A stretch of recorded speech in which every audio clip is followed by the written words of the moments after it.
আসসালামু আলাইকুম everyone, welcome to Nilu রসিকর। কেমন আছেন আপনারা? আশা করি ভালো আছেন। আমিও আল্লাহর রহমতে আপনাদের দয়ায় ভালো আছি।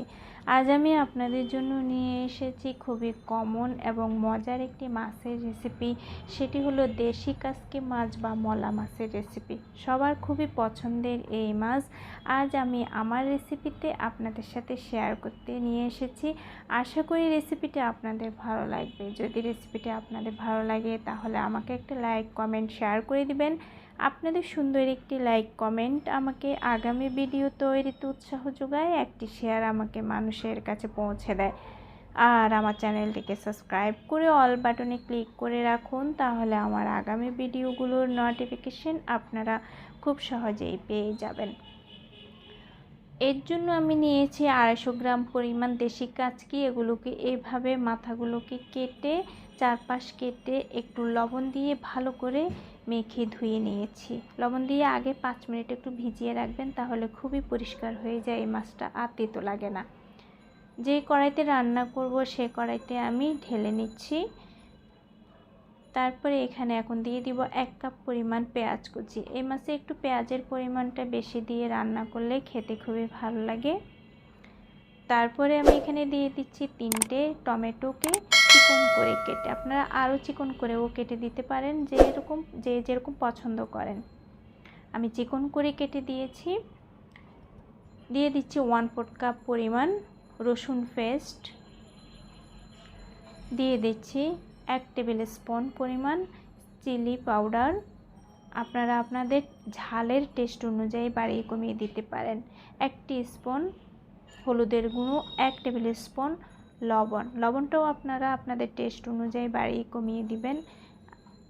দিয়ে দিব এখন আমি সরিষার তেল 2 টেবিল স্পুন।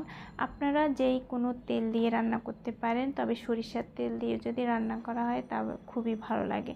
আপনারা আপনাদের যে তেল ব্যবহার করেন সেই তেলে দিতে পারেন। আমি এখানে 2 তেলই দিব। সরিষার তেল দিয়েছি 2 টেবিল স্পুন, আর রেগুলার অয়েল দিয়ে দিব এখানে আমি 1/4 কাপ পরিমাণ। একটু বেশি পরিমাণে তেল দিচ্ছি, সাথে টমেটো এবং মশলার পরিমাণটা আমার একটু বেশি পরিমাণে, তাই তেলটা একটু বাড়িয়ে দিচ্ছি।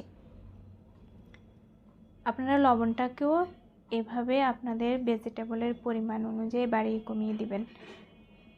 তারপর দিয়ে দিচ্ছি 1/2 কাপ পরিমাণ পানি দিয়ে এখন এগুলোকে ভালো করে ম্যারিনেট করে নিতে হবে।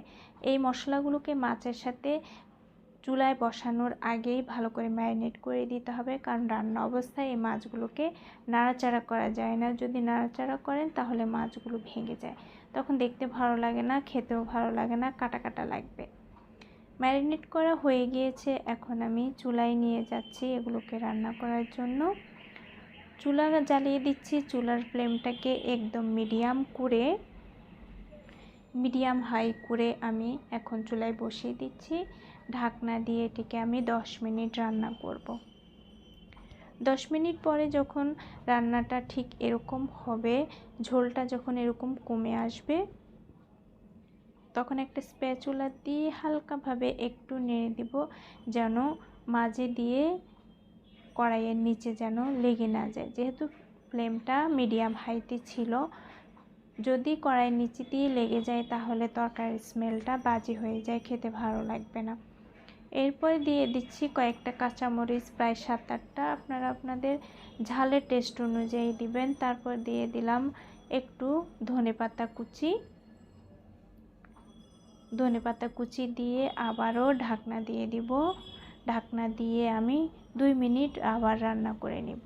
2 মিনিট পরে ঢাকনা উল্টানোর পরে দেখুন ঠিক এরকম হয়েছে। আমার রান্নাটা কমপ্লিট, চুলা অফ করে দিয়েছি।